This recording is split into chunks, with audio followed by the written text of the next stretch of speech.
Hello everyone, good morning. मैं शरद यादव एक बार फिर से आप सभी का स्वागत है आपके अपने यूट्यूब चैनल ग्लैंस एकेडमी पर। दोस्तों, इस सीरीज में हम लोग कवर कर रहे थे घटना चक्र पूर्वालोकन सीरीज, जिसके अंतर्गत हम लोग आधुनिक भारत को कवर कर रहे हैं। और आधुनिक भारत का आज हमारा ये लेक्चर होगा, आपका लास्ट वाला, जिसमें 11वें नंबर का लेक्चर होगा, जिसको हम शुरू करेंगे आज कैबिनेट मिशन योजना से। और पूरा कंप्लीटली जो है कि आजादी तक जो है, भारत की आजादी जब हुई है उस समय तक पूरे टॉपिक को आज पढ़ लेंगे। आज हमारा ये शॉर्ट नोट्स की आखिरी क्लास होगी। और इस तरीके से हम कह सकते हैं इंडियन ज्योग्राफी कंप्लीट हो गई, पॉलिटी कंप्लीट हो गई, मॉडर्न हिस्ट्री कंप्लीट हो गई, एनवायरमेंट कंप्लीट हो गई और बायोलॉजी कंप्लीट हो गई। और बचे जिसमें आपकी वर्ल्ड ज्योग्राफी ऑलरेडी चल रही थी, बस 3-4 क्लासेस और आएंगी, उसकी भी आज शाम में क्लास आ जाएगी। फिर हम लोग शुरू करेंगे एंशिएंट हिस्ट्री, मिडिवल हिस्ट्री और फिजिक्स केमिस्ट्री। ये सब भी छोटे छोटे टॉपिक है, जल्दी हम लोग इसे कवर कर लेंगे। तो चलिए शुरू करते हैं आज की इस क्लास को। और अगर आप लोग इसकी पीडीएफ को बाय करना चाहते हो तो वीडियो के नीचे दिए गए व्हाट्सएप नंबर पे मैसेज कर लेना, और वहां से आपको सारी इन्फॉर्मेशन, पेमेंट सिस्टम, सब कुछ इन्फॉर्मेशन मिल जाएगी। वहां से आप हमारे स्टाफ के द्वारा पीडीएफ ले सकते हैं। तो चैनल पे पहली बार हो तो फॉलो कर लेना, क्योंकि ये सारी क्लासेस मैं जितनी भी इस समय करा रहा हूँ आपके 17 मार्च आगामी परीक्षा यूपीपीसीएस 2024 को ध्यान में रख के रखी गई है, जो आपके लिए बिल्कुल डेडिकेटेड होकर पढ़ाई जा रही है।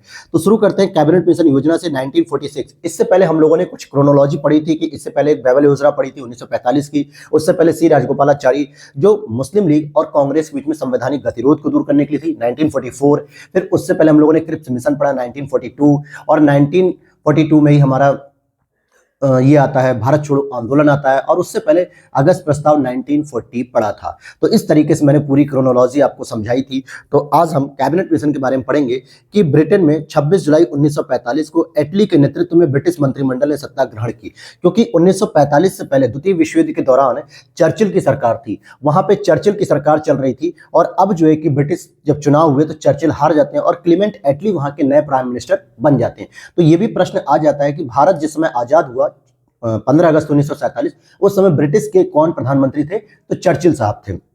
तो चर्चिल का जो थोड़ा रुख था वो ये था कि हम अपने ब्रिटिश पे पहले अच्छे से नियंत्रण करें, ब्रिटिशवादी नीतियों को और ब्रिटिश साम्राज्य को अच्छे से विस्तार करें। लेकिन उनका औपनिवेशिक विचार जो है कि थोड़ा कमजोर था, इसलिए उन्होंने भी कहा कि हम भारत जैसे देश को भी आजाद करने की राह पे आगे बढ़ेंगे। और यही वजह थी कि कैबिनेट मिशन को उन्होंने भेजा, जो कि भारत के दृष्टिकोण से तो अच्छा था लेकिन मुस्लिम लीग के दृष्टिकोण से अच्छा नहीं था। वो इसलिए क्योंकि कैबिनेट मिशन ने स्पष्ट कह दिया था कि भारत के कोई भी विखंडन नहीं होंगे, भारत का कोई विभाजन नहीं होगा, भारत का कोई टुकड़ा नहीं बटेगा, बल्कि भारत को आजादी देने के लिए पूरा प्रक्रिया चलाई जाएगी। और इसमें जब पाकिस्तान की मांग भी समाप्त हो गई, यानी कि कोई पाकिस्तान जैसा देश नहीं बनेगा, तो कांग्रेस तो सहमत हो गई थी, लेकिन मुस्लिम लीग ने इसका विरोध कर दिया कि नहीं, हमें तो पाकिस्तान ही चाहिए।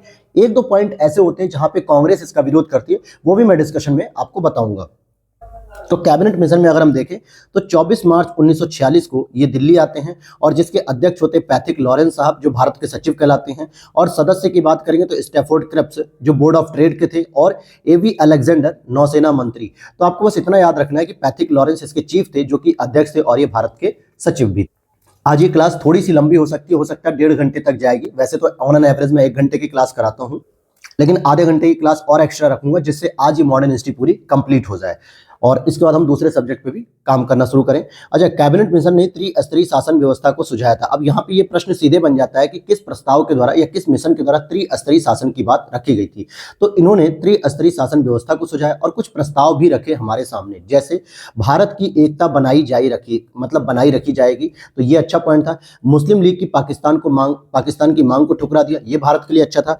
भारत का एक संघ होगा जिसमें ब्रिटिश प्रांत और देसी रियासतें शामिल होंगी, ये भी अच्छा पॉइंट था। संविधान सभा का गठन प्रांतीय विधानसभाओं तथा देसी रियासतों के प्रतिनिधियों द्वारा किया जाएगा, ये भी अच्छा पॉइंट था। तो मतलब भारत के दृष्टिकोण से काफी अच्छा माना जा रहा था। कांग्रेस भी इसके हर पॉइंट से सहमत थी, बस मुस्लिम लीग तो नाराज थी, क्योंकि उसे लगा कि अब यहां से हमारा पाकिस्तान का जो डिमांड हम लोग करते चले आ रहे हैं वो शायद नहीं मिल पाएगा। आगे, कैबिनेट मिशन 1946 ने वायसराय की एग्जीक्यूटिव काउंसिल का पुनर्गठन कर अंतरिम सरकार के गठन का सुझाव दिया। अंतरिम सरकार का गठन यहीं से आता है, कैबिनेट मिशन से, जो आपने यूपीपीसीएस में पढ़ा होगा, एग्जाम में आया हुआ था कि पहली बार इसका जो गठन का सुझाव था वो कब आया था? अगस्त 1946 में आता है। फिर उसके बाद 2 सितंबर 1946 को पहली अंतरिम सरकार गठित कर ली जाती है नेहरू जी के नेतृत्व में, लेकिन उसकी घोषणा अगस्त में ही कर दी गई थी। और इसी को हम देखेंगे कि जिसमें वॉर मेंबर सहित सभी विभाग भारतीय सदस्यों द्वारा धारण किए जाएंगे। जितने भी जो सदस्य होंगे वो सारे के सारे भारतीय होंगे।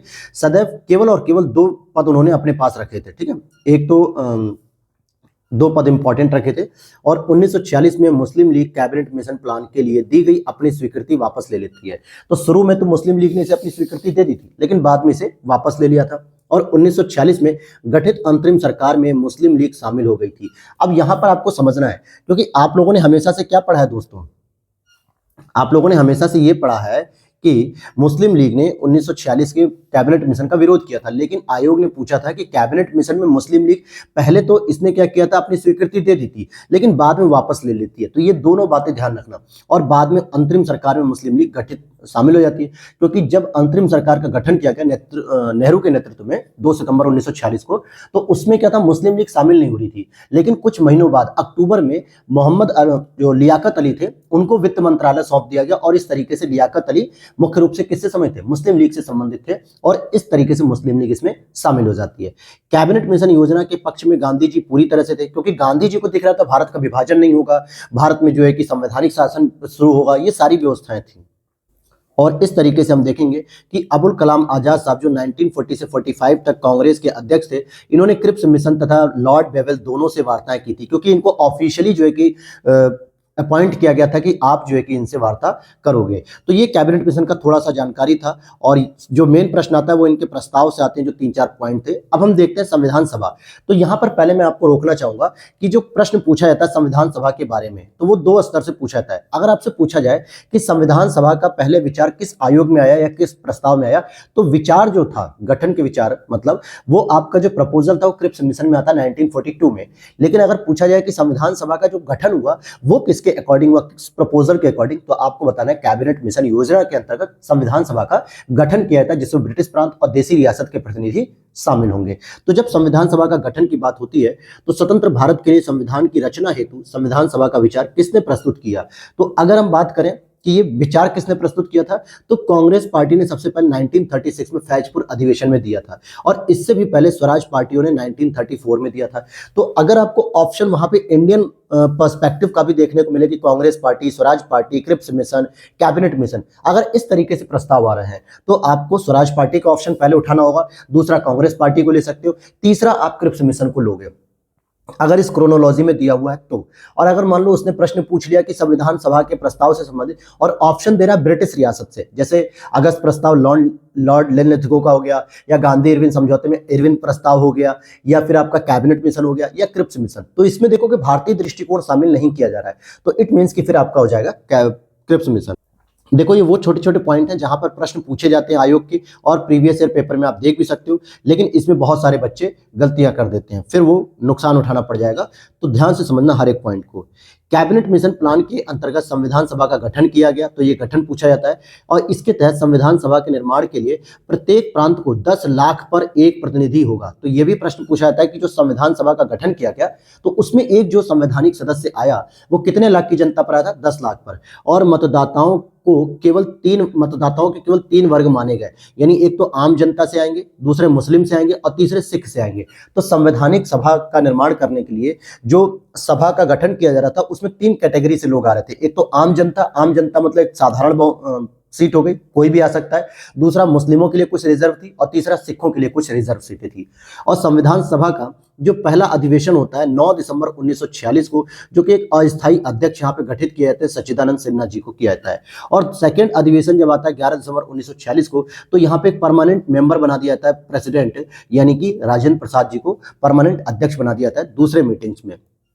और इसी तरीके से संविधान सभा के प्रांतों के लिए, जो संविधान सभा के प्रांतों के लिए 296 सदस्यों के लिए ही ये चुनाव हुए, जिसमें से कांग्रेस को 208 मिलते हैं, मुस्लिम लीग को 73, और 15 अन्य दल निर्दलीय निर्वाचित होते हैं। तो पूछा जाता है कि संविधान सभा का जो निर्माण हुआ वो कितने सीटों को मिलाकर हुआ, तो 296 सीटों को मिलाकर हुआ, जिसमें 73 सीट मुस्लिम लीग जीती है और कांग्रेस 208 सीटें जीतती हैं। जिन्ना संविधान सभा के सदस्य नहीं थे, ये इंपॉर्टेंट प्रश्न कई बार पूछा जाता है। लोगों को लगता है कि मुस्लिम लीग के अंतर्गत तो वही नेतृत्व कर रहे थे, तो क्या पता वो शामिल हो, तो ये गलत बात है, ठीक है।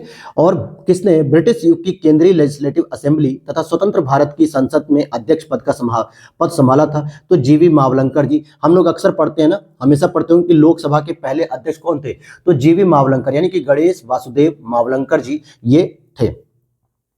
अब हम चलते हैं अंतरिम सरकार के गठन की बात करेंगे, तो यहां पर हम देख लेते हैं जरा कि अंतरिम सरकार का जो गठन था वो 2 सितंबर 1946 को था, लेकिन जब इसकी घोषणा की गई थी कि हम एक अंतरिम सरकार का गठन करेंगे, इसकी घोषणा अगस्त 1946 में कर दी गई थी कैबिनेट मिशन के द्वारा ही। और अध्यक्ष जवाहरलाल नेहरू थे यहाँ पे। अब मुस्लिम लीग की भागीदारी नहीं थी मुख्य रूप से अंतरिम सरकार की जब 2 सितंबर को गठित हो रही थी, बल्कि इनकी जो भागीदारी थी वो अक्टूबर में प्रवेश करती, जब लियाकत अली के साथ साथ और भी 5 लोग सदस्य शामिल होते हैं। वल्लभ भाई पटेल को यहाँ पे देशी रियासतों का मामला दिया गया था, इसमें राज्य विभाग था, गृह विभाग, सूचना और प्रसारण विभाग मिला था, और राजेंद्र प्रसाद को खाद्य एवं कृषि मंत्रालय मिला था, बलदेव सिंह जी को रक्षा विभाग मिला था, जवाहरलाल नेहरू विदेश और राष्ट्रमंडल का विभाग अपने पास रखते थे, अरुणा आसफ अली जी को रेल और परिवहन विभाग दिया गया था। तो ये महत्वपूर्ण विभाग थे।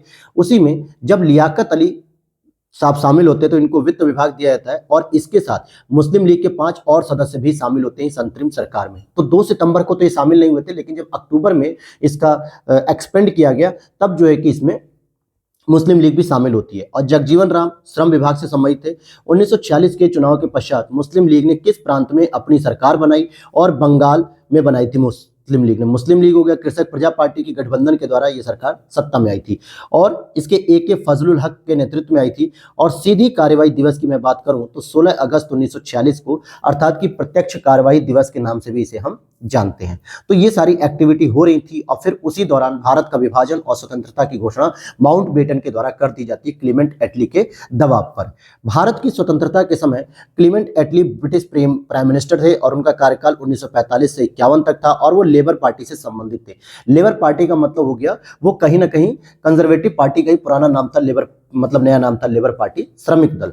और एटली ने घोषणा की कि हम 20 फरवरी 1947 को हाउस ऑफ कॉमन्स में घोषणा की कि ब्रिटेन जून 1948 तक भारत को छोड़ने की, मतलब कि भारत को छोड़ देगा, यानी आजाद कर देगा जून 1948 तक।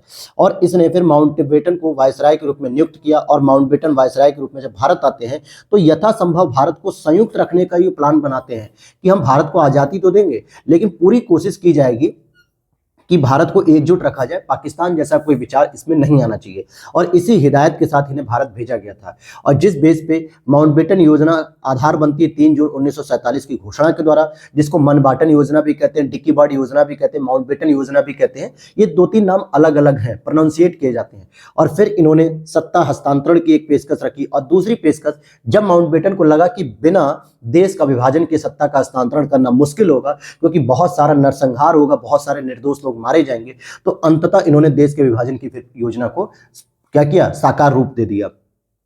और बात करें अगर हम कि फिर यहां पे देखते हैं ब्रिटिश संसद द्वारा 15 जुलाई 1947 को भारतीय स्वतंत्रता अधिनियम पारित किया गया। कब? 15 जुलाई 1947 को, जिसमें भारत और पाकिस्तान नामक 2 डोमिनियनों की स्थापना के लिए 15 अगस्त 1947 की तिथि निश्चित की गई, और यह अधिनियम 18 जुलाई 1947 से प्रभावी हो जाता। कब से प्रभावी हो गया ये हो गया आपका 18 जुलाई 1947 से प्रभावी होता है। अंग्रेज द्वितीय विश्व युद्ध में निर्बल हो चुके थे। स्वतंत्र भारत के गवर्नर जनरल की नियुक्ति ब्रिटेन के प्रभुता संपन्न शासक ने की थी। आगे देखते हैं इसी पॉइंट को कि भारत के विभाजन का बाल्कन प्लान, जो भारत के विभाजन का बाल्कन प्लान उपज था माउंटबेटन के मस्तिष्क का। भाई अल्टीमेटली माउंटबेटन ही तो थे जो उन्होंने भारत को विभाजित कर दिया, कैबिनेट मिशन ने तो नहीं विभाजित किया, भले वो फेल हो गया, लेकिन भारत को एकजुट तो रखा था। 1947 में भारतीय राष्ट्रीय कांग्रेस देश के विभाजन के मुख्य रूप से इसलिए सहमत हो गई क्योंकि वे बड़े पैमाने पर संभावित सांप्रदायिक दंगों से बचाना चाहते थे। यानी कांग्रेस के सामने एक चुनौती आ गई थी कि हम एक बड़ी अधिक बुराई ले लें या छोटी बुराई ले लें। देखा जाए, क्योंकि अधिक बुराई का मतलब था कि लोगों की जानें जा रही थी, नरसंहार हो रहा था। प्रत्यक्ष कार्रवाई दिवस के तहत मुस्लिम लीग ने न जाने कितने लोगों को जो है कि मौत के घाट उतारा, फिर हिंदुओं ने भी उसका काउंटर रिप्लाई किया, कांग्रेसियों ने भी, भारतीयों ने भी। तो जब विभाजन की बात आती है तो कांग्रेस ने यह देखा कि अगर हम लोग मर ही जाएंगे भारत में, तो फिर हम शासन किसके द्वारा चलाएंगे और किसके द्वारा शासन करेंगे। तो इससे बेहतर है कि हम ऐसे आतताई लोगों को, ऐसे उपद्रवी लोगों को एक अलग देश दे ही दें, और भारतीय जनता जो भारत में रहना चाहती है, भारत के निर्दोष लोग हैं, उन्हें हम बचा लें। तो इसलिए फिर यहाँ पे एक छोटी बुराई देश विभाजन के रूप में एक्सेप्ट करनी पड़ी। भारत के विभाजन के विकल्प के रूप में गांधी ने माउंटबेटन को सुझाया था कि वे जिन्ना को सरकार बनाने दें। ध्यान देना, गांधी जी ने यह कहा भी था कि माउंटबेटन से कि भाई जिन्ना को सरकार बनाने दो, अगर जिन्ना प्राइम मिनिस्टर बनते हैं तो हो सकता है कि भारत का विभाजन ना हो। लेकिन जिन्ना उससे भी ज्यादा होशियार, जिन्ना ने ये देखा कि अगर मुझे ऑफर दिया भी जा रहा है तो हो सकता है कि केवल एक ही सरकार जो है कि मैं चला पाऊं 5 साल की, उसके बाद लगातार कांग्रेस चलाएगी और मुझे जो है कि शासन नहीं मिलेगा। इट मीन्स कि मुस्लिमों का हितैषी फिर कोई नहीं रह जाएगा, और ऐसे में जो पाकिस्तान की डिमांड उठ रही है वो शायद फिर समाप्त भी हो जाए। तो इसलिए उन्होंने सत्ता पद को स्वीकार नहीं किया, उन्होंने बिना पाकिस्तान लिए कुछ भी नहीं माना, क्योंकि उन्हें तो पता था कि अगर पाकिस्तान विभाजित होगा तो भी मैं पाकिस्तान में शासन करूंगा। तो मेरे लिए तो शासन दोनों तरफ से मिल रहा है, चाहे भारत में नेहरू जी और गांधी जी के द्वारा दिया जाए, चाहे पाकिस्तान में मिले, तो क्यों ना मैं अपने देश में रखूं जहां पे लोगों का भला भी हो सके, मुस्लिमों का। तो ये उनकी अपनी सोच थी।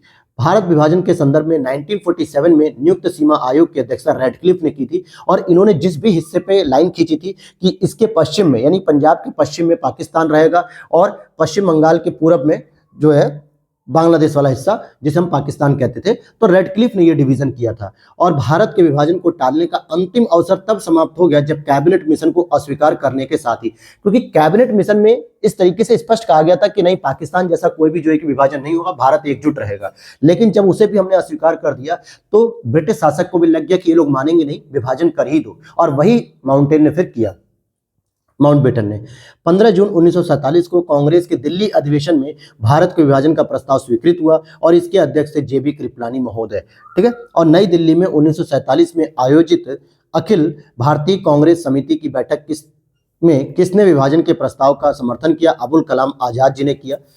राष्ट्रवाद का संप्रदायवाद के पक्ष में समर्पण के रूप में लिया डॉक्टर किचलू ने, यानी कि डॉक्टर किचलू ने कहा कि जो हम इतने दिनों से राष्ट्रवाद की बात कर रहे थे वो एक संप्रदायवाद के पक्ष में झुका, यानी भारत और पाकिस्तान दो हिंदू और मुस्लिम विचारधाराओं पर बट गए।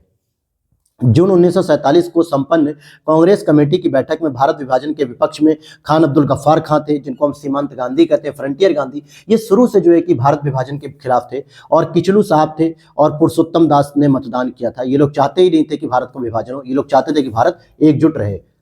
अगस्त 1947 की मध्य रात्रि को अंतरिम संसद के रूप में किसने सत्ता ग्रहण की थी? तो संविधान सभा ने, और इसमें केंद्रीय असेंबली में जनगण मन तथा हिंदुस्तान हमारा सुचेता कृपलानी ने गाया था, जिसके रचित यानी रचना की थी मोहम्मद इकबाल ने। हिंदुस्तान हमारा सारे जहां से अच्छा हिंदुस्तान हमारा। पहले अवसर पर भारत के पीएम की नियुक्ति की गवर्नर जनरल माउंटबेटन ने, और स्वतंत्र भारत के गवर्नर जनरल के बाद में होती है। और बात करें कि स्वतंत्र भारत का अंतिम गवर्नर जनरल कौन था, तो सी राजगोपालाचारी थे, और स्वतंत्र भारत के पहले भारतीय गवर्नर जनरल भी सी राजगोपालाचारी ही थे। स्वतंत्र भारत के प्रथम विधि मंत्री कौन थे, तो अंबेडकर जी थे। राजेंद्र प्रसाद 1950 से 62 तक राष्ट्रपति रहते, फिर सर्वपल्ली राधाकृष्णन 62 से 67 तक, जाकिर हुसैन 67 से 69 तक, वीवी गिरी 69 से 74 तक, ये सभी राष्ट्रपति रहते हैं। हालांकि राजेंद्र प्रसाद तो जो है कि 2 कार्यकाल के लिए राष्ट्रपति बनते हैं, लेकिन सर्वपल्ली राधाकृष्णन 2 कार्यकाल के लिए उपराष्ट्रपति बनते हैं, फिर जाकिर हुसैन भी उपराष्ट्रपति रहते हैं।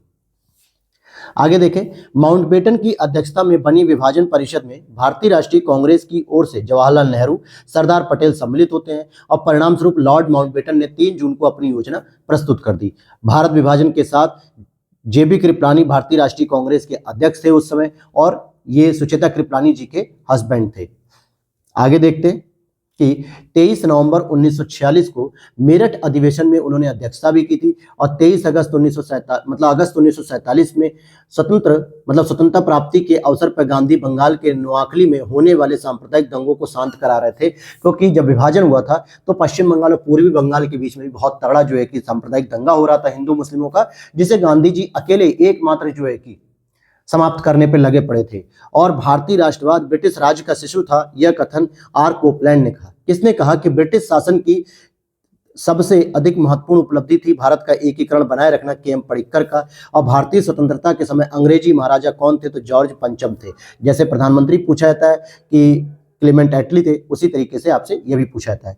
तो अब हम आते हैं सबसे इंपॉर्टेंट चैप्टर पे, भारत का संवैधानिक विकास। किस तरीके से भारत का संवैधानिक रूप से विकास होता है, जिसमें कंपनियों के अधीन शासन की बात करेंगे, और साथ ही साथ आपके ब्रिटिश प्रशासन के अंतर्गत जो शासन हुआ भारत में, उस पर हम बात करेंगे। तो सबसे पहला जो रेगुलेटिंग एक्ट आता है वो होता है 1773 का, जो ब्रिटिश ईस्ट इंडिया कंपनी के द्वारा लाया गया, क्योंकि ईस्ट इंडिया कंपनी 1600 ईस्वी में ही स्थापित होकर लगभग 1611 के आसपास से मसूलीपट्टनम में अपना पहला कारखाना खोल के भारत में शासन कर रही थी, लेकिन असल में वो व्यापार कर रही थी। लेकिन धीरे धीरे जब उनकी कंपनी के गवर्नर जनरल और जनरल की पावर बढ़ती चली गई तो उन्होंने भारत पे फिर शोषण करना शुरू कर दिया। और इस कड़ी में सबसे पहला जो एक्ट आता है वो होता है रेगुलेटिंग एक्ट। तो हम जरा देखते हैं इस एक्ट के माध्यम से कौन कौन सी चीजें आपको समझ में आएंगी। जैसे कंपनी में व्याप्त जो भ्रष्टाचार हो चुका था, कुप्रशासन हो चुका था, इसे दूर करने के लिए 1773 का रेगुलेटिंग एक्ट लाया गया। इसके तहत मद्रास, बंबई प्रेसिडेंसियों को कलकत्ता प्रेसिडेंसी के अधीन कर दिया गया। तो समझने वाली बात है कि जो गवर्नर जनरल पहले से चले आ रहे थे जनरल, जिसमें वॉरेन हेस्टिंग्स जब पहला अपॉइंट होता है कलकत्ता प्रेसिडेंसी के लिए, बंगाल के लिए, तो उसमें यह भी कह दिया गया कि अब मद्रास और बंबई प्रेसिडेंसी भी कलकत्ता प्रेसिडेंसी के अधीन ही काम करेंगी। और बंगाल का प्रथम गवर्नर जनरल वॉरेन हेस्टिंग्स को बनाया गया।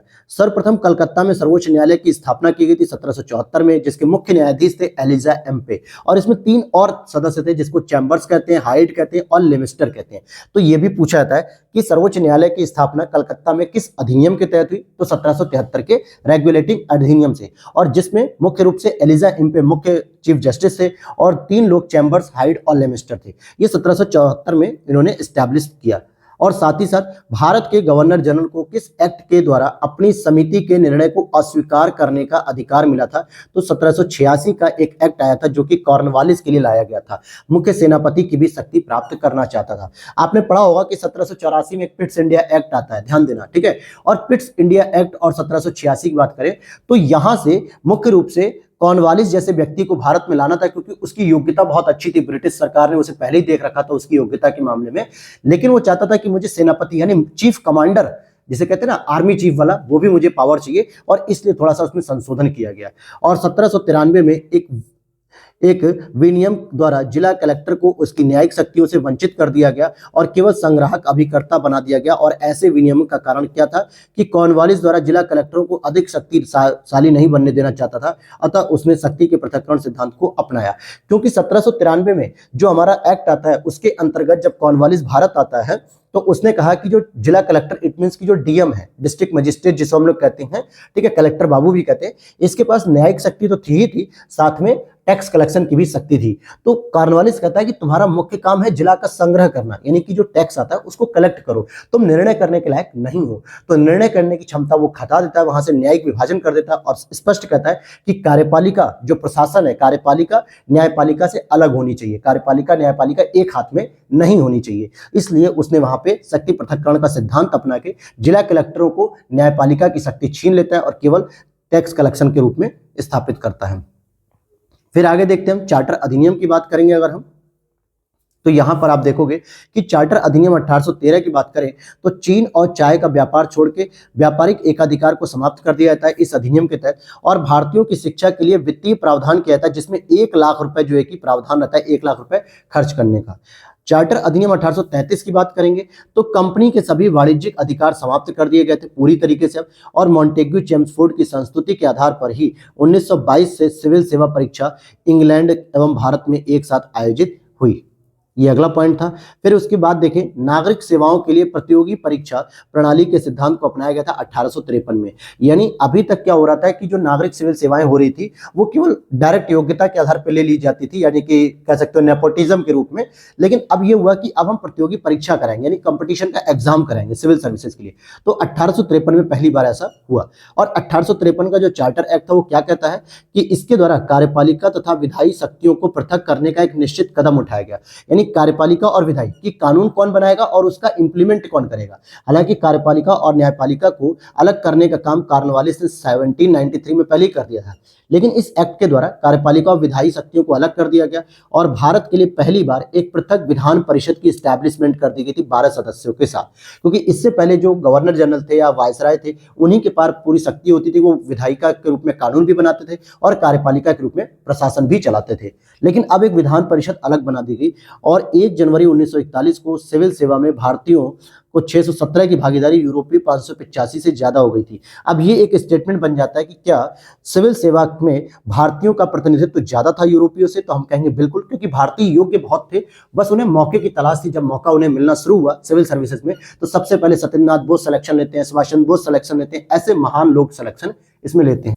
और इसी के बाद अगर हम बात करें कि बोर्ड ऑफ कंट्रोल, ठीक है, बीओसी की बात करें कि नियंत्रण परिषद की स्थापना पिट्स इंडिया एक्ट यानी कि पिट्स का जो पिट थे उनका भारतीय अधिनियम 1784 के द्वारा था, और सर्वोच्च न्यायालय की स्थापना रेगुलेटिंग एक्ट 1773 के द्वारा की गई। ईसाई मिशनरियों को भारत में कार्य करने की अनुमति चार्टर अधिनियम 1813 में की गई, और गवर्नर जनरल परिषद में कानूनी सदस्य यानी कि एक लॉ मेंबर की नियुक्ति चार्टर अधिनियम 1833 में की गई थी। और जिस समय लॉर्ड विलियम बेंटिक भारत के गवर्नर जनरल थे, और उस समय लॉर्ड मैकाले को जो है कि कानूनी सदस्य के रूप में स्टैब्लिश किया गया। तो बोर्ड ऑफ कंट्रोल की स्थापना कब की गई? पिट्स इंडिया अधिनियम 1784 के द्वारा। चार्टर एक्ट 1833 के तहत 14 नवंबर 1834 को बंगाल का विभाजन कर चौथी प्रेसिडेंसी जिसे आगरा प्रेसिडेंसी का निर्माण किया गया, और जिसके गवर्नर थे सी.टी. मेटकाफ को नियुक्त किया गया। तो ध्यान देना कि अभी तक आपने बस इतना ही पढ़ा है कि बंगाल से बिहार और उड़ीसा को अलग किया गया था विभाजन के माध्यम से, कि सबसे पहले बिहार को अलग किया गया, फिर उड़ीसा को अलग किया गया, इस तरीके से देखोगे आप। लेकिन आगरा का प्रेसिडेंसी कम लोगों को पता होता है, तो 1834 को जो है कि बंगाल का विभाजन करके आगरा प्रेसिडेंसी को भी इससे अलग कर दिया गया। और मैं आपको बताते चलूं कि जो हाईकोर्ट हमारे यहाँ एस्टैब्लिश है इलाहाबाद में, उसकी सबसे पहले स्थापना आगरा में ही की गई थी। बाद में उसे कहाँ ले जाया गया? इलाहाबाद ले जाया गया।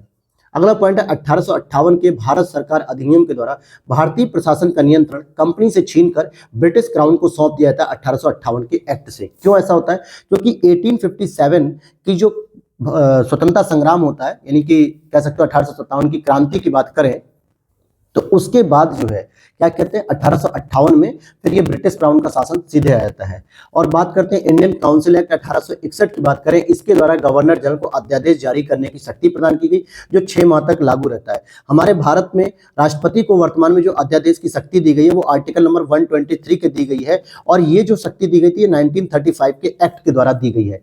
ये तो हो गया भारतीय संविधान के अकॉर्डिंग। लेकिन अगर पूछा जाए ब्रिटिश सरकार के द्वारा पहली बार अध्यादेश के लिए कौन सा प्रावधान था, तो 1861 का था। दोनों में ध्यान रखने वाली बात है, पूछा क्या जा रहा है ये फोकस करना है, दोनों ही मैं आंसर आपको बता दिया।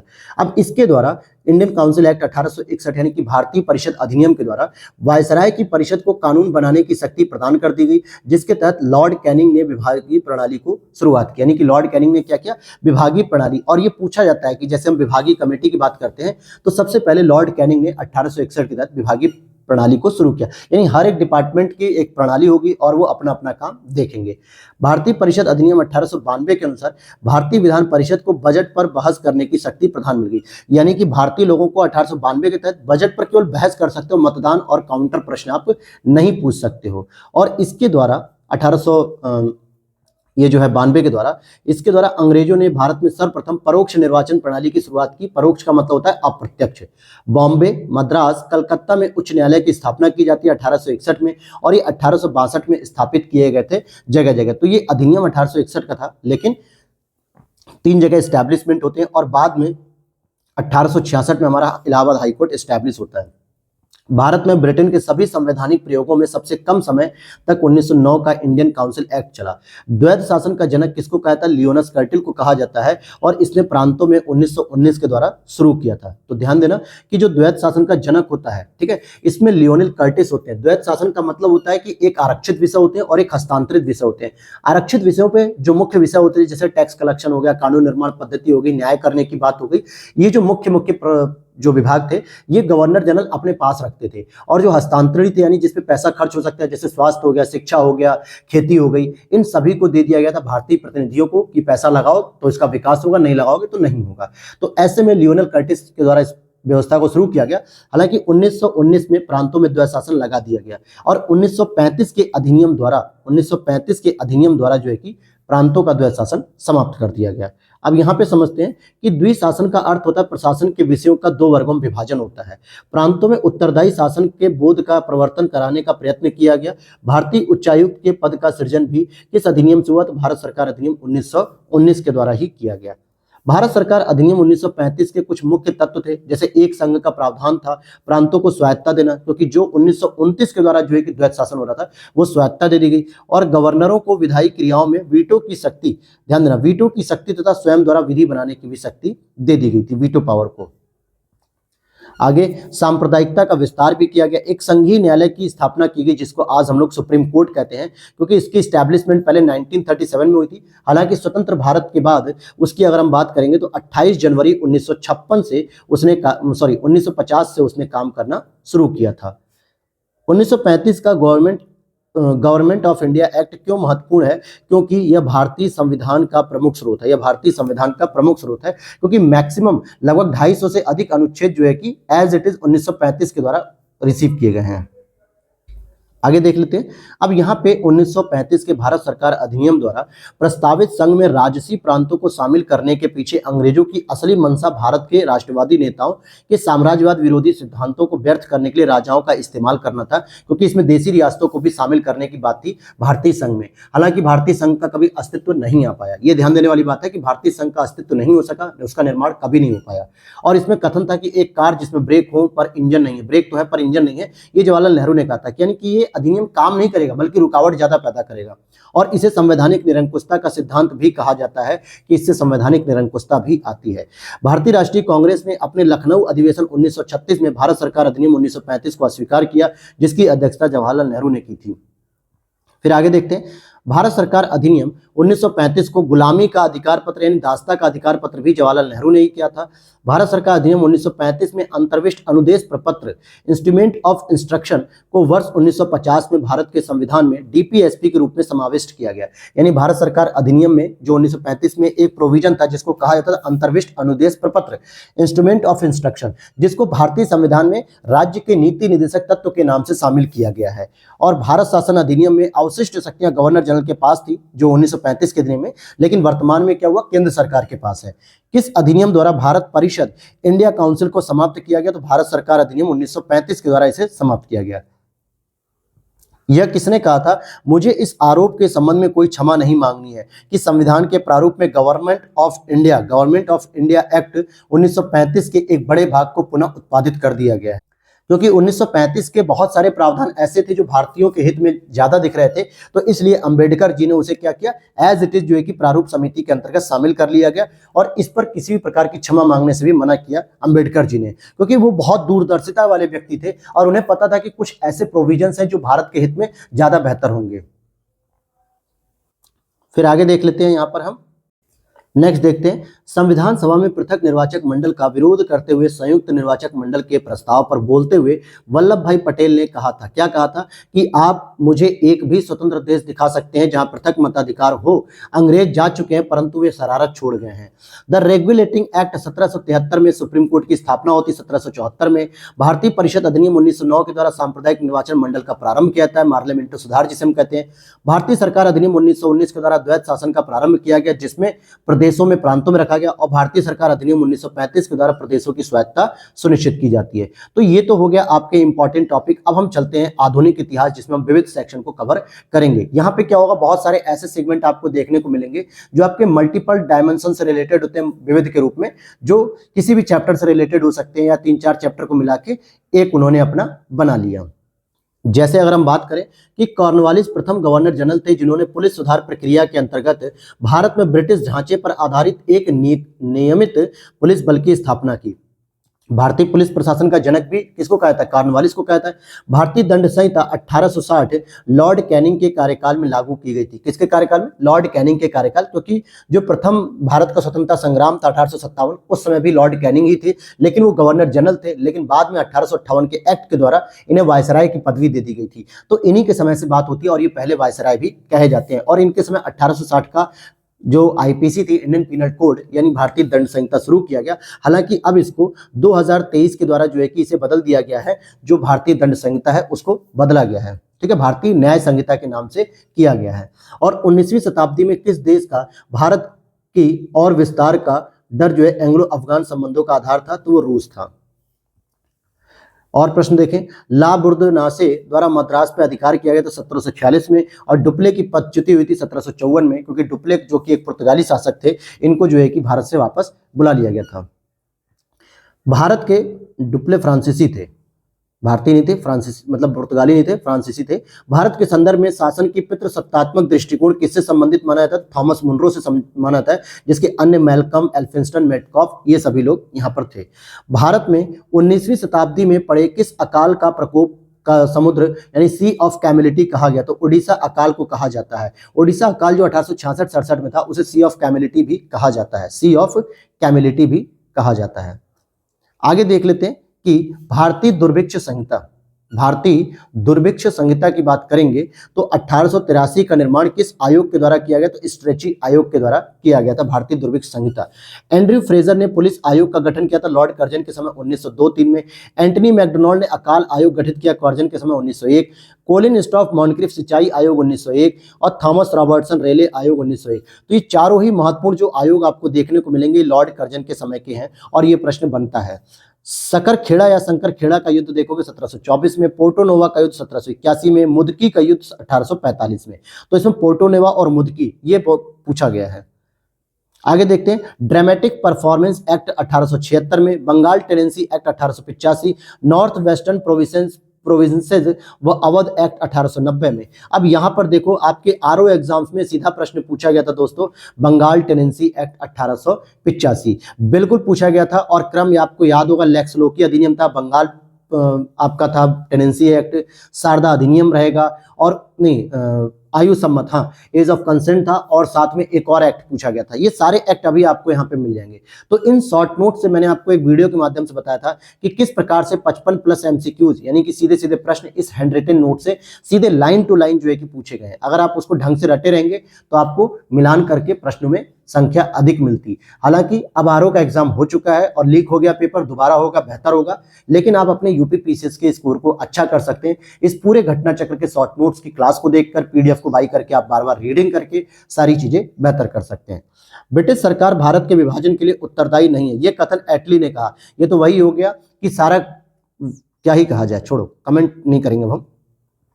आगे देखते हैं, राजनीतिक स्वतंत्रता राष्ट्र का जीवन श्वास कहा किसने? अरविंदो घोष ने कहा था, क्योंकि ये बंगाल विभाजन पे इन्होंने कहा था कि हम तभी सांस ले सकते हैं जब हम राजनीतिक रूप से स्वतंत्र रहेंगे। भारत में दल विहीन प्रजातंत्र का प्रस्ताव किसने रखा? जयप्रकाश नारायण ने रखा।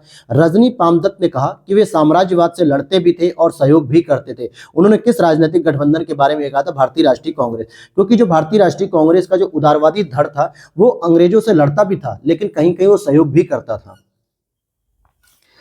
न्यू लैम्प्स फॉर ओल्ड, ये जो लेखों की श्रृंखला 1893-94 में सर्वहारा वर्ग के साथ संपर्क से बाहर होने के लिए कांग्रेस की आलोचना की गई थी, अरविंदो घोष के द्वारा की गई थी। तो न्यू लैम्प्स फॉर ओल्ड, ठीक है, ये स्टेटमेंट था। मैं तो भारतीय नगाड़ा हूं जिसका कार्य सोते हुए को जगाना है ताकि वे अपनी मातृभूमि के लिए जागें और कार्यरत हो सकें, ये एनी बेसेंट ने कहा था अपने लिए। और लाला लाजपत राय की बात करें तो प्रारंभ में वे असहयोग नीति के पक्ष में नहीं थे, परंतु बाद में वे गांधी के पक्ष में हो गए और गांधी जी के जितने भी आंदोलन थे उसमें वो शामिल होते रहे। स्वराज पार्टी के गठन में लाला लाजपत राय भी शामिल थे, क्योंकि आपने दो व्यक्तियों के नाम हमेशा सुने होंगे, एक तो मोतीलाल नेहरू का और देशबंधु चित्तरंजन दास का, लेकिन लाला लाजपत राय का नाम नहीं सुने होते। तो ये भी ध्यान रखना है कि ये भी उससे संबंधित थे। विश्व की प्रथम महिला प्रधानमंत्री कौन बनती है? तो सिरिमाओ भंडारनायके बनती है, जो कि श्रीलंका की बनती है जुलाई 1960 में। ये पहली जो है कि महिला थी जो प्रधानमंत्री बनती है किसी भी देश में। 1951 में जेबी कृपलानी ने किसान मजदूर प्रजा पार्टी का गठन किया था, ठीक है, और पीसी घोष और टी प्रकाशम किसान मजदूर प्रजा पार्टी के सदस्य भी थे। यानी जिस किसान मजदूर प्रजा पार्टी का गठन जेबी कृपलानी साहब ने किया 1951 में, उसमें पीसी घोष और टी प्रकाशम भी सदस्य के रूप में थे। अब आते हैं रविन्द्रनाथ टैगोर जी से संबंधित कुछ स्टेटमेंट पढ़ लेते हैं। जैसे नोबेल पुरस्कार विजेता है ये 1913 में गीतांजलि के लिए, और इनकी मृत्यु 7 अगस्त 1941 को हो गई थी। इन्हें गुरुदेव के नाम से भी जाना जाता था, गुरुदेव रविन्द्रनाथ टैगोर। महात्मा गांधी ने महान प्रहरी कहा था इनको उपन्यास थे घरे बारे में स्वदेशी आंदोलन के आर्थिक पक्ष का वर्णन किया। वर्तमान में सर्वाधिक उपयोग होने वाला जो कैलेंडर है वो ग्रेगोरियन कैलेंडर, जो भारतीय सरकार के द्वारा भी अपनाया जाता है। भारतीय किसान संघ की स्थापना 1987 में की गई थी महेंद्र सिंह टिकैत के द्वारा। गांधी ने कहा था कि आजादी हमारी पहुंच के अंतर्गत है, हमें इसे कसकर पकड़ना चाहिए। भारत छोड़ो आंदोलन के अंतर्गत कहा था कि 1942 के बाद उन्हें लग रहा था कि अब हमारी आजादी हमारे हाथ में, बस इसे जकड़ के अच्छे से पकड़े रहो, यानी उसी जोश और फुर्ती के साथ आंदोलन में लगे रहो, तभी हम आजाद हो पाएंगे। ये आपके एससी बोस यानी सुभाष चंद्र बोस की एक पुस्तक है द इंडियन स्ट्रगल, कई बार पूछा जाता है। इसमें इन्होंने कहा था कि भारत की मुक्ति गांधी के नेतृत्व में नहीं होगी, ये इन्होंने कटाक्ष किया था। किस वर्ष बंबई में पहली भारतीय कपड़ा मिल की स्थापना की गई थी? 1854 में कावज जी डावर के द्वारा की गई थी, और जो कि सफल रही थी। जबकि 1818 में कोलकाता में स्थापित की गई थी, परंतु वो असफल हो गई थी। तो अगर पूछा जाता भारत की पहली भारतीय कपड़ा मिल की स्थापना जो सफल रही वो 1854 की है और 1818 की विफल रही। जवाहरलाल नेहरू ने स्वतंत्रता के पश्चात कहा कि प्रत्येक वस्तु प्रतीक्षा कर सकती है परंतु कृषि नहीं कर सकती है, वरना पिछड़ जाएंगे हम, और राजा जनता के लिए बने हैं, जनता राजा के लिए नहीं, यह दादा भाई नौरोजी ने कहा था। भारतीय इतिहास में 1884 1884 का रखमाबाई मुकदमा किस पर केंद्रित था? तो सहमति की आयु पर केंद्रित था। ठीक है। और दाम्पत्य अधिकारों का प्रत्यास्थापन यहां पर दूसरा पॉइंट था। मैं एक समाजवादी और गणतंत्रवादी हूं और मुझे राजाओं और राजकुमारों में विश्वास नहीं रह गया है, तो जवाहरलाल नेहरू ने कहा। भारत में साम्यवाद का उच्चतम पुजारी कहा गया इन्हें, और जीवनीकार इनके फ्रैंको मोरिस थे। इंटरनेशनल लेबर एसोसिएशन जब 1919 में अस्तित्व में आया था, तो अक्टूबर 1919 में वाशिंगटन में आयोजित पहले अंतर्राष्ट्रीय श्रम सम्मेलन में मजदूरों के प्रतिनिधि के रूप में एनएम जोशी, नारायण मल्हार जोशी और बीपी वाडिया जी सलाहकार के रूप में भेजे गए थे। आगे देखते हैं यहाँ पे, केसरी समाचार पत्र का प्रकाशन 1881 में किया गया और अल हिलाल का प्रकाशन 1912 में। गिरमिटिया मजदूर की बात करेंगे तो भारत से बाहर ब्रिटिश उपनिवेशों में निर्धारित अवधि के लिए जो मजदूरों को ले जाया जाता था उसको गिरमिटिया मजदूर भी कहते थे, और गांधी जी ने इनके पक्ष में 1894 में आवाज उठाई थी दक्षिण अफ्रीका में गिरमिटिया मजदूरों के पक्ष में। भारत विभाजन के लिए मोहम्मद अली जिन्ना को सर्वाधिक उत्तरदायी किसने ठहराया? लॉर्ड माउंटबेटन ने ठहराया था। अगस्त 1923 के बनारस हिंदू महासभा के अधिवेशन की अध्यक्षता मालवीय जी ने की थी। किन्हें बंबई त्रिमूर्ति के नाम से जाना जाता है? मेहता, तेलंग, तैयब जी, यानी केटी तेलंग हो जाएंगे, बदरुद्दीन तैयब जी हो जाएंगे और अशोक मेहता। इन तीनों को बंबई त्रिमूर्ति के नाम से जाना जाता है। और इन्होंने 1885 में बंबई प्रेसिडेंसी एसोसिएशन की स्थापना की। जिस समय 1885 में स्थापना हो रही थी आपके कांग्रेस की, भारतीय राष्ट्रीय कांग्रेस की, उसी समय बंबई में इन तीनों मूर्तियों ने, अशोक मेहता, केटी तेलंग और बदरुद्दीन तैयब, इन तीनों ने मिलकर बंबई प्रेसिडेंसी एसोसिएशन की स्थापना की। रविन्द्रनाथ टैगोर की एक महान चित्रकार के रूप में 70 वर्ष की आयु में उभरे थे ये। कस्तूरबा गांधी एवं महादेव देसाई की समाधियां किस परिसर में स्थित है? तो आगा खां पैलेस, पूना में। पट्टाभी सीतारमैया प्रमुख राष्ट्रवादी तथा भारतीय राष्ट्रीय कांग्रेस के सरकारी, ध्यान देना, सरकारी इतिहासकार भी थे। तो पट्टाभी सीतारमैया को भारतीय राष्ट्रीय कांग्रेस का सरकारी इतिहासकार भी घोषित किया गया था, जिसमें वो भारतीय राष्ट्रीय कांग्रेस से संबंधित सारे प्रोविजंस को लिखते थे, जो जो बातें होती थी। भारत में उपनिवेश काल में व्हिटली आयोग का जो उद्देश्य था वो श्रमिकों की मौजूदा परिस्थितियों पर प्रतिवेदन कर सिफारिशें प्रस्तुत करने का था। और बंगाल दुर्भिक्ष का वर्ष 1943 था। क्या था? बंगाल दुर्भिक्ष का वर्ष जो था 1943। इसी समय गुटनिरपेक्ष देशों का प्रथम शिखर सम्मेलन भी सितंबर 1961 में बेलग्रेड में आयोजित किया गया था, जिसमें नेहरू, नासिर, टीटो, यानी मिस्र, यूगोस्लाविया और भारत के जो शीर्ष प्रमुख थे नेहरू, नासिर और टीटो, ये लोग भी इसमें शामिल होते हैं। क्योंकि प्रथम विश्व युद्ध के बाद जैसे जैसे कोल्ड वार बढ़ता जा, सेकेंड वर्ल्ड वार के बाद कोल्ड वार बढ़ता जा रहा था 1945 के बाद से, तो एक तरफ वर्सा पैक्ट का अधिनियम था, मतलब वर्सा पैक्ट के गुट थे जो कि रसिया उसका नेतृत्व कर रहा था, और दूसरी तरफ आपका नाटो का था जिसका अमेरिका और यूरोपीय देश उसका नेतृत्व कर रहे थे।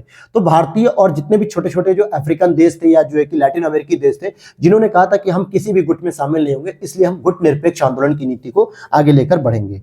भारत में अप्रत्यक्ष निर्वाचन की प्रथा 1892 में प्रारंभ की गई थी, यानी परोक्ष निर्वाचन की। अबुल कलाम आजाद ने देवबंद से संबंधित थे, जिन्होंने एक पुस्तक लिखी थी इंडिया विंस फ्रीडम। क्या पुस्तक लिखी थी? India wins freedom. और अगर हम बात करें क्रम की, तो देखिए भारतीय राष्ट्रीय कांग्रेस का कलकत्ता अधिवेशन होता है 1920 में। तिलक का निधन होता है अगस्त 1920 में, ये सितंबर में था। तुर्की को अर्पित शांति शर्तों की घोषणा 14 मई 1920 को हुई। जलियांवाला बाग हत्याकांड पर कांग्रेस समिति द्वारा सर्वसम्मति रिपोर्ट दी गई थी 25 मार्च 1920। तो आप ये देखोगे कि पूरे के पूरे जो है कि किस तरीके से पूरा आपका जो क्रम है वो 1920 की घटनाओं पर ही आधारित है।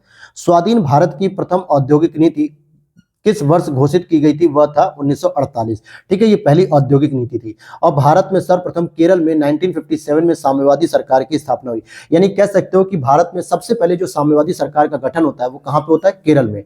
और उसके चीफ मिनिस्टर बने थे नंबूरी पाद, और उसके गैर कांग्रेसी व्यक्ति थे एक तरीके से।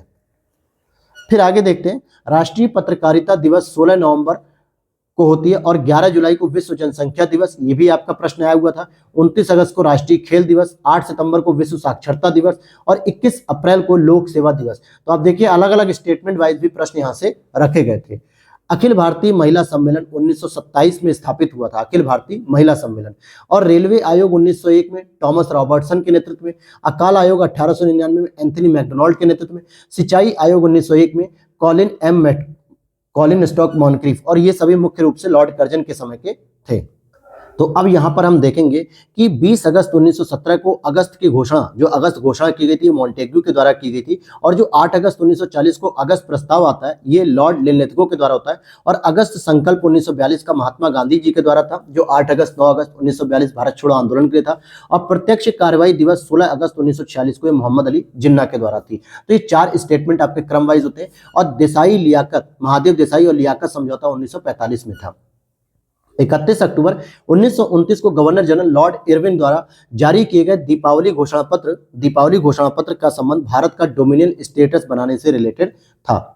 फिर आगे देखते हैं, पश्चिमी उत्तर प्रांत में अकाल जो पड़ा था, मतलब पश्चिमी यूपी में अकाल पड़ा था 1860-61 में, उड़ीसा बंगाल बिहार में अकाल पड़ा था 1865-66, मद्रास मैसूर हैदराबाद में पड़ा था 1876-78, और बंगाल में अकाल पड़ा था 1942-43। तो ब्रिटिश वालों ने इतना शोषण किया था हमारे भारत में कि इस प्रकार से अकाल पड़ने लग गया, तो लोगों को खाने की भी समस्या हो गई थी। मूडी मैन समिति रिपोर्ट मॉन्टेग्यू चेम्सफोर्ड सुधारों से संबंधित है। मूडी मैन समिति रिपोर्ट। गांधी जी ने अपनी आत्मकथा मूल रूप से गुजराती भाषा में लिखी थी। भारत में अंग्रेजी शिक्षा के प्रसार में सहायता करने के लिए हिंदू कॉलेज 1817 कलकत्ता की प्रथम संस्था थी, जिसको हेयर, जो डेविड हेयर थे और राजाराम मोहन राय जी, इनके नेतृत्व में स्टैब्लिश किया गया। Theodore Beck Mohammedan Anglo Oriental College Aligarh के प्रथम प्राचार्य थे। Theodore bake. लिटन का दिल्ली दरबार 1877 में था, और पूर्ण राष्ट्रीय स्वतंत्रता की घोषणा 31 दिसंबर 1929 को नेहरू जी ने की थी अपने लाहौर अधिवेशन में। पूना पैक्ट हुआ था 24 सितंबर 1932 को। सांप्रदायिक पंचायत आया था 16 अगस्त 1932 को। अब देखिए इस विविध वाले सेक्शन में हम क्या पढ़ रहे हैं, डायरेक्टली जो है कि आयोग या तिथि जो मुख्य रूप से है इतिहास में पूछी जाती है, वो चीजें हैं जो आपको याद रखनी है। वुड का घोषणा पत्र 1854 में आता है, जिसमें 3 प्रेसिडेंसियों में विश्वविद्यालय बनाए थे। हंटर आयोग 1882 में होता है, जो प्राइमरी और माध्यमिक शिक्षा पे फोकस करते हैं। सैडलर आयोग 1917 में आते हैं, और सार्जेंट योजना 1944 में आती है। तो सार्जेंट योजना याद रख लेना। अब देखते हैं यहाँ पे कुछ पुस्तकें हैं, जैसे हम इंदु प्रकाश की बात करें, एमजी रानाडे जी की है। नेटिव ओपिनियन BN मांडलिक की है। इंडियन मिरर देवेंद्र नाथ टैगोर जी की है। बॉम्बे क्रॉनिकल फिरोज शाह मेहता की है। ये 2 तो आपको याद होनी चाहिए, इंडियन मिरर और बॉम्बे क्रॉनिकल। गांधी जिन्ना वार्ता हुई थी सितंबर 1944। मालवीय जी हिंदू विश्वविद्यालय के संस्थापक थे, ठीक है, विश्व हिंदू परिषद के भी कह सकते हो। और बेवेल प्रस्ताव पर विचार विमर्श हेतु शिमला में 25 जून 1945 को एक शिमला सम्मेलन का आयोजन किया गया था। रॉयल इंडियन नेवी में गदर हुआ था 18 फरवरी 1946 में, जो कि बॉम्बे में एक तलवार नाम का एक पानी का जहाज था, उस पे जो है कि विद्रोह किया गया था, और उसके दीवारों पे लिखा गया था भारत छोड़ो आंदोलन। उपनिषदों को प्रमाणिक ग्रंथ मानते थे तथा उनमें उनकी श्रद्धा भी रहती थी जवाहरलाल नेहरू की। PM एटली ने कहा कि डोडो एक विलुप्त पक्षी की भांति साम्राज्यवाद दिवंगत हो चुका है। यहाँ भारत में एक क्रांति होने जा रही है और हमें जल्दी से चले जाना चाहिए। यह किसने कहा था? स्टैफोर्ड क्रिप्स ने कहा था। फ्रांसीसी क्रांति 1789 में हुई थी। इसका अगर हम क्रम की बात करें वैश्विक स्तर पे, तो खुर्शीव एवं बुल्गानिन की भारत यात्रा होती है, फिर दलाई लामा भागकर भारत आना, फिर चाउ एन लाई का भारत में आगमन, और गोवा की मुक्ति 1961 में होती है। फिर देखते हैं 28 जुलाई 1999 को कारगिल ऑपरेशन जो कि विजय के तहत हुआ था, और 23 दिसंबर को कृषि दिवस मनाया जाता है चौधरी चरण सिंह जी की नेतृत्व, मतलब उनकी याद में। और प्रथम भारतीय नोबेल पुरस्कार विजेता रविन्द्रनाथ टैगोर जी थे, 1913 में साहित्य के लिए था, गीतांजलि पुस्तक के लिए। चंद्रशेखर आजाद की शहादत होती 27 फरवरी 1931 को।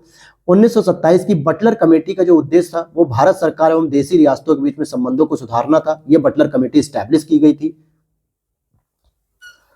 फिर आगे देखते हैं हम लोग यहाँ पे कि प्रथम अखिल भारतीय समाजवादी युग कांग्रेस कलकत्ता में 27 दिसंबर 1928 को संपन्न हुई थी, जिसकी अध्यक्षता जवाहरलाल नेहरू ने की थी।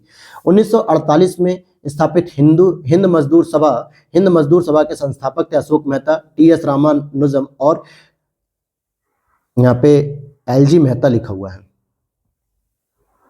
चलो, अलीपुर सेंट्रल जेल कोलकाता में है, जिसकी स्थापना 1906 में हुई थी। हैदराबाद रियासत में सैनिक कार्यवाही में दौरान ऑपरेशन पोलो चलाया गया था, और सितंबर 1948 में जब हैदराबाद रियासत को भारतीय साम्राज्य में शामिल करना था, तो सरदार पटेल जी के नेतृत्व में ऑपरेशन पोलो का नेतृत्व किया गया, और 1948 में ये चलाया गया था।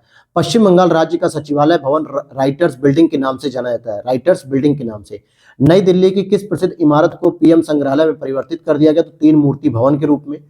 कार्ल मार्क्स ने वर्ग संघर्ष की प्रक्रिया को द्वंद्वात्मक भौतिकवाद के सिद्धांत की मदद से समझाया है।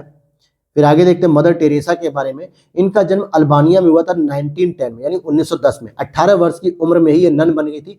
नन का मतलब होता है एक तरीके से एक ऐसी महिला जो कभी शादी उदी नहीं करेगी और केवल समाज सेवा में विश्वास रखेगी, और ये ईसाई धर्म में इन्हें नन कहा जाता है। ये कलकत्ता में शिक्षक भी थी। भारत की नागरिकता इन्होंने प्राप्त की थी और 1950 में स्थापित धर्म संघ मिशनरीज ऑफ चैरिटी कहलाता है, जो कि मिशनरीज ऑफ चैरिटी, और 1997 में इनकी मृत्यु हो जाती है। कल्लार दक्षिण भारत के जनजातीय समुदाय से संबंधित थे और ये मदुरै में मुख्य रूप से पाए जाते थे। कल्लार, ठीक है, ये जनजाति थे। A nation in the making, ये सुरेंद्रनाथ बनर्जी की पुस्तक है। A nation in the making मतलब कि राष्ट्र के निर्माण में इनकी भूमिका। AIADMK यानी अखिल भारतीय स्तर पे जो अन्ना डीएमके जो पार्टी है 1972 में स्टैब्लिश होती है, और भारतीय जनसंघ की बात करेंगे तो 1951 में होती है। इंपीरियल गजेटियर ऑफ इंडिया का संकलन विलियम विल्सन हंटर के द्वारा ये किया गया था। अब यहाँ पे हम एक आखिरी पॉइंट देख लेते हैं कि ग्रामीण स्थानीय स्वशासन का या ग्रामीण स्थानीय शासन का पंचायती नामांकन किस भारतीय नेता के सुझाव का परिणाम था? तो ये था महात्मा गांधी जी के नाम पर। और भारतीय राष्ट्रीय कैलेंडर का प्रथम महीना चैत्र है, क्योंकि चैत्र का मतलब होता है मार्च वर्ष के आसपास, जो फागुन में होली खेली जाती है फरवरी मार्च में, और उसी समय ये शुरू होता है, जबकि अंतिम महीना आपका फागुन होता है। तो यहाँ हमारे यहाँ चैत्र से शुरू होता है। और अब हम चलते हैं सबसे इंपॉर्टेंट चैप्टर की ओर, जहाँ केवल हमको बस रटना है पत्र पत्रिकाएं पुस्तक और उनके लेखक। और इसी टॉपिक के साथ हमारी आज की इस क्लास को समाप्त किया जाएगा, जिसके बाद अब एंशिएंट हिस्ट्री और मिडिवल हिस्ट्री पर फोकस किया जाएगा, क्योंकि ये दो सेगमेंट और बच रहे हैं आपके इतिहास के। क्योंकि मैं आपको बता दूं कि मिडिवल हिस्ट्री से हमारे जितने भी 5 प्रश्न आए थे आरओ के एग्जाम्स में, वो सारे के सारे जो है कि शॉर्ट नोट से ही पूछ लिए गए थे। और इसी तरीके से एंशिएंट हिस्ट्री के भी थे और मॉडर्न हिस्ट्री के भी सारे प्रश्न। इवन कि मैंने इसके लिए एक वीडियो भी बनाई थी 55+ MCQs पे, कि किस तरीके से 55 से अधिक प्रश्न सीधे हमारे शॉर्ट नोट से पूछ लिए गए हैं। तो आप इस नोट्स की क्लास जरूर फॉलो करते रहिएगा, और आप उस प्रमाणित वीडियो को जरूर देख लेना कि आरओ में किस प्रकार से प्रश्न पूछे गए थे लाइन टू लाइन। तो चलिए टॉपिक पे शुरू करते हैं, पत्रिकाएं पुस्तकें और उनके लेखक। जैसे राजा राम मोहन राय जी की बात करेंगे तो तोहफात उल मुहाविदीन इन्होंने लिखी थी, जो कि फारसी भाषा में लिखी गई थी, और अंग्रेजी में इसका अनुवाद किया था मौलवी उबैदुल्ला अल उबैदी द्वारा, और गिफ्ट टू मोनोथिसिस्ट नाम से 1884 में इसको प्रकाशित किया गया था। आगे देखते हैं, एनी बेसेंट ने 1898 में सेंट्रल हिंदू कॉलेज, जिसको हम लोग CHS भी कहते हैं, वाराणसी में स्थापित किया था। कहाँ पे स्थापित किया था इसे? वाराणसी में किया था, ठीक है। और 1907 में थियोसॉफिकल सोसाइटी की अध्यक्ष बनी थी, उसकी स्थापना नहीं की थी, ठीक है, उसकी अध्यक्ष बनती है। बापू माई मदर, ये शीर्षक संस्मरण मनु बहन गांधी ने लिखा था। अरविंद घोष ने लिखा है द लाइफ डिवाइन और एसेज ऑन द गीता। अस्पृश्य समुदाय के लोगों को लक्षित कर प्रथम मासिक पत्रिका विटाल विध्वंसक किसके द्वारा प्रकाशित होती थी? तो गोपाल बाबा वलंगर के द्वारा। दुर्गेश नंदिनी बंकिम चंद्र चटर्जी जी की है, और बंग दर्शन ये भी बंकिम चंद्र चटर्जी का है। लैरी कॉलिस और डोमिनिकन कैपियर ने फ्रीडम एट मिडनाइट, ये पुस्तक इन्होंने लिखी, freedom at midnight, Larry Collins और डोमिनिकन लैपियर ने। दुर्गा दास की बात करेंगे तो India from Curzon to Nehru and after, ये पुस्तक कई बार पूछी जाती है, DD जो दुर्गा दास जी की है। और रफीक जकारिया की बात करें तो the man who divided India, Sunil Gavaskar की पुस्तक है रून्स एंड रूइंस। आगे देखते हैं, वैलेंटाइन सिरोल इन्होंने एक इंडियन अनरेस्ट की पुस्तक लिखी थी, जो कि तिलक जी को कहा गया था इन्हें अशांति के रूप में। और इंडियन स्ट्रगल की बात करेंगे सुभाष चंद्र बोस हो जाएंगे। VD सावरकर की बात करेंगे तो हिंदुत्व इन्होंने लिखी थी। अनहैप्पी इंडिया ये लाला लाजपत राय जी की पुस्तक है, और ऑटोबायोग्राफिकल राइटिंग्स भी इनको ही कहा जाता है। फिर आगे देख लेते हैं, यहाँ पे सन्यासी विद्रोह की बात करेंगे तो ये 1763 से 1800 ईस्वी के बीच तक चलता रहा, और इसके बारे में जो जानकारी बंकिम चंद्र चटर्जी जी के द्वारा लिखी गई आनंद मठ पुस्तक 1882 में, इसमें इसका टाइटल दिया गया है। प्रिसेप्ट्स ऑफ जीसस राजा राम मोहन राय जी की है। द इंडियन मुसलमान्स की बात करेंगे तो W हंटर की है। History of the freedom movement in Bihar के दत्ता की है ये पुस्तक। अवध इन रिवोल्ट जो कि 1857-58 में था, तो ये रुद्रांशु मुखर्जी के द्वारा लिखी गई है। फिर आगे देखते हैं, civil rebellion in the Indian mutiny 1857-59 SB Chaudhary ने लिखी। The Indian war of independence ये VD सावरकर जी ने लिखी है। और the great rebellion Ashok Mehta ने लिखी है। स्प्रिंगिंग टाइगर ह्यूग टोए की बुक है, और सुभाष चंद्र बोस जी के जीवन पर लिखी गई है। टुवर्ड्स स्ट्रगल की बात करेंगे तो JP नारायण है। इंडिया डिवाइडेड की बात करेंगे तो राजेंद्र प्रसाद जी हैं। भगत सिंह ने पुस्तक लिखी थी an introduction to the dreamland, मैं अनिश्वरवादी क्यों हूँ, ये दोनों पुस्तकें लिखी थी। श्यामजी कृष्ण वर्मा जी की बात की जाएगी तो श्यामजी कृष्ण वर्मा ने द इंडियन सोशियोलॉजिस्ट पुस्तक लिखी थी। लाला राम शरण दास जी ने द ड्रीम लैंड लिखी थी। भगवती चरण बोहरा ने लिखी the philosophy of bomb. Ambedkar ji ने annihilation of the caste 1936। Louis Fischer ने लिखी the life of Mahatma Gandhi. Guilty man of India's partition Ram Manohar Lohia ने लिखी थी यह पुस्तक। फिर और देख लेते हैं, समाचार पत्रों की बात कर लेते हैं।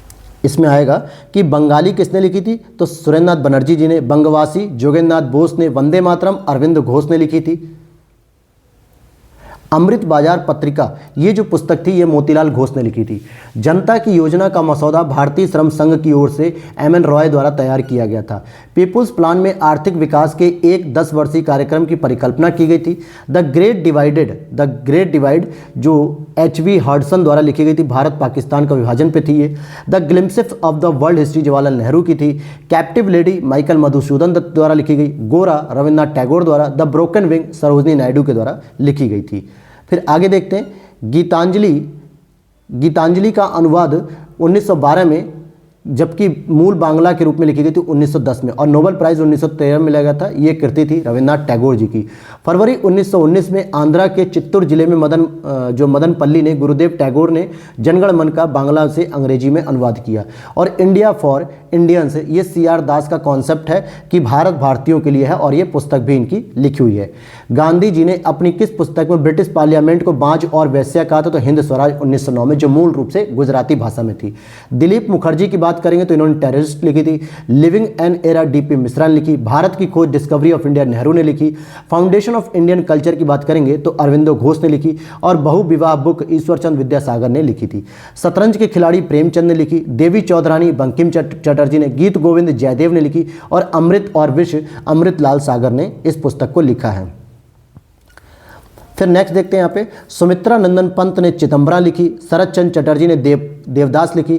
कार्ल मार्क्स ने दास कैपिटल लिखी। M.N. रॉय की उत्प्रवासी साम्यवादी पत्रिका वेंगॉर्ड थी। उपन्यास दुर्गेश नंदनी के लेखक बंकिम चंद्र चटर्जी हैं। किस्सा राधा कन्हैया की रचना नवाब वाजिद अली शाह के द्वारा लिखी गई। बंगाली देशभक्ति की बाइबिल आनंद मठ ने को कहा था। और भारतेंदु हरिश्चंद्र ने भारत दुर्दशा और अंधेर नगरी नाम के 2 नाटक भी लिखे थे। फिर यहाँ पर देख लेते हैं कि भारत भारती की बात करेंगे तो उपाधि दी गई थी राष्ट्र कवि मैथिली शरण जी को भारत भारती के रूप में। और पंचवटी, साकेत, यशोधरा, जयद्रथ वध, ये सभी मैथिली शरण गुप्त ने ही लिखी है। संघर्ष की ओर यानी कि टुवर्ड्स स्ट्रगल, ये J.P. नारायण की पुस्तक है, इनके द्वारा लिखी गई। 1942 में भूमिगत गतिविधियों का संचालन भी किया। और एक और पुस्तक ये लिखते हैं प्रिजन डायरी। अब passage to India E.M. Forster ने लिखी। India's struggle for independence, Bharat का स्वतंत्रता संघर्ष, बिपिन चंद्र के द्वारा लिखी गई है। India's struggle for independence. संस्कृति के 4 उपाध्याय, ये 4 अध्याय रामधारी सिंह दिनकर ने लिखा। Indian national movement the long term dynamics को लिखा गया बिपिन चंद्र के द्वारा। The rise and growth of economics nationalism in India को लिखा गया था बिपिन चंद्र के द्वारा। फिर आगे देखते हैं, यहाँ पे मदर इंडिया कैथरीन मेयो की पुस्तक है। लाइफ डिवाइन अरविंदो की है। साधना रविन्द्रनाथ टैगोर जी की है। भारत के ध्वज गीत यानी कि झंडा गीत विजय विश्व तिरंगा के रचयिता कौन थे, श्यामलाल जी थे। श्यामलाल गुप्ता जो पार्षद थे उनके द्वारा। ऐ मेरे वतन के लोगों, एक हिंदी देशभक्ति गीत है, इसके रचयिता कवि प्रदीप लोग हैं। क्योंकि हम लोग कई बार लता मंगेशकर जी की आवाज़ में सुनते हैं मेरे वतन के लोगों जरा याद करो उनकी जो शहीद हुए, तो ये जो रचना थी ये रचना कवि प्रदीप जी की थी। लता मंगेशकर जी ने केवल उसमें अपनी आवाज़ दी थी। इकबाल जिन्होंने सारे जहां से हिंदुस्तान अच्छा लिखा था, ये भारत के किस स्थान से समझ थे, ये पंजाब से थे। ब्रिटिश उपनिवेश के दौरान भोजपुरी कविता फिरंगिया के लेखक थे मनोरंजन प्रसाद सिन्हा। गोल्डन थ्रेशोल्ड की बात करेंगे तो सरोजनी नायडू थी। महात्मा गांधी ने यरवदा जेल में प्रवास के समय प्राचीन भारतीय गीतों का अंग्रेजी अनुवाद सॉन्ग्स फ्रॉम प्रिजन शीर्षक से लिखा था। Songs from prison. Discovery of India Bharat की खोज J.L. नेहरू ने लिखी थी। अहमदनगर फोर्ट में लिखा था यानी जेल में। Mountbatten and the partition of India के लेखक लैरी कॉलिंस एंड डोमिनिकन लैप्रियर थे। Journey through the kingdom of Awadh in the year 1840-50, यह रिपोर्ट लिखी गई थी W.S. सलीमन के द्वारा, जो कि ठगी प्रथा का अंत भी करते हैं। रोमेश चंद्र दत्त ने लिखी the economic history of India under early British rule, ये पहली पुस्तक थी R.C. दत्त की जिन्होंने भारत का आर्थिक इतिहास लिखा था। John R McLane Indian nationalism and early Congress, Virendra Nath Ganguly ने लिखी थी Indian economic thought 19th century perspective, Visvesvaraya ने लिखी थी planned economy for India, the roots of ancient India W.A. Federer ने लिखी थी। और प्रिय प्रवास अयोध्या प्रसाद उपाध्याय ने और एटर्नल इंडिया इंदिरा गांधी जी ने लिखी थी। एटर्नल इंडिया इंदिरा गांधी जी ने लिखी थी। और नेक्स्ट हमारा लास्ट पेज जो चल रहा है, problems of the far east, Japan, Korea, चीन एनकर्जन, the untold story general Kaur ने लिखी, द अल्फ़ाबेट डेविड डिरिंजर ने, the golden gate Vikram Seth ने, लखनऊ बॉय मेमोरायर आत्मकथा विनोद मेहता ने लिखी है। हरिवंश राय बच्चन जी की बुक है, जैसे मधुशाला 1935, मधुबाला 1936, मधु कलश 1937। इसका क्रम लगाने के लिए आया था, तो क्रम की क्रोनोलॉजी याद रख लेना, पहले मधुशाला, फिर बाला, फिर कलश। इग्नाइट माइंड की बात करेंगे तो एपीजे अब्दुल कलाम जी के द्वारा लिखी गई। The story of the integration of Indian states VP Menon ने लिखी। अयोध्या 6 दिसंबर 1992 को पीवी नरसिम्हा राव ने लिखी। वीएस नायपॉल ने लिखी थी इन अ फ्री स्टेट। और सलमान रश्दी ने लिखी थी midnight children. The argumentative Indian Amartya Sen ने लिखी है। तारीख यामिनी अल उतबी ने लिखी। Politics in India Rajni Kothari की सबसे फेमस पुस्तक है। कागज की कोठरी देवकी नंदन खत्री फेमस पुस्तक है। प्रताप नारायण मिश्र हटी हमीर लिखते हैं। जयशंकर प्रसाद कंकाल लिखते हैं, ये भी फेमस है। झीनी झीनी बीनी चदरिया, ये अब्दुल बिस्मिल्लाह साहब की लिखी गई उपन्यास है। और सर्वोदय योजना जेपी नारायण जी लेकर आते हैं। लेकिन अब हम आगे बात करेंगे अपने नेक्स्ट टॉपिक के बारे में कि हम लोग क्या क्या कवर करेंगे। तो दोस्तों ये तो थी आपकी मॉडर्न हिस्ट्री जो है कि कंप्लीट हो चुकी है, और हमारी इसके साथ चल रही है वर्ल्ड ज्योग्राफी, जो कि वो भी अगले 2 से 3 दिन में खत्म हो जाएगी। अब हमारा सबसे पहले फोकस होगा एंशिएंट हिस्ट्री पर, मेडिवल हिस्ट्री पे, फिर उसके बाद फिजिक्स को भी हम लोग साथ में लेकर चलेंगे और केमिस्ट्री को। तो केवल ये 4 सेगमेंट आपके रह गए हैं शॉर्ट नोट्स के, ठीक है। तो और सारी चीज़ें हम लोगों ने कवर कर दी हैं जो यूपी पीसीएस के लिए सफिशियंट होंगी। साथ ही साथ आप हमारे करंट अफेयर्स की सीरीज़ को भी देख सकते हो, जिसमें मैंने वार्षिकी current affairs hand written notes में तैयार करके क्लासेस भी कराई हैं। और टेस्ट पेपर को जरूर देखिएगा, जिसको मैंने कल से ही शुरू कर दिया है। दृष्टि आईएएस का पहले शुरू किया गया है, और एक दिन में आपको 2 टेस्ट पेपर देखने को मिलेंगे। एक आपको देखने को मिलेगा दृष्टि, और दूसरा आपको देखने को मिलेगा ध्येय आईएएस। इन दोनों के टेस्ट पेपर रेगुलर करेंगे तो आपका 15 दिन में खत्म हो जाएगा, जिससे आप रिवीजन कर सकेंगे। तो मिलते हैं नेक्स्ट वीडियो में। वीडियो अच्छी लगी हो तो लाइक कर देना। अधिक जानकारी के लिए टेलीग्राम चैनल को अपडेट कर लेना, अर्थात ज्वाइन कर लेना, और हमारे चैनल को फॉलो कर लीजिएगा। मिलता है नेक्स्ट वीडियो में। Thanks for watching.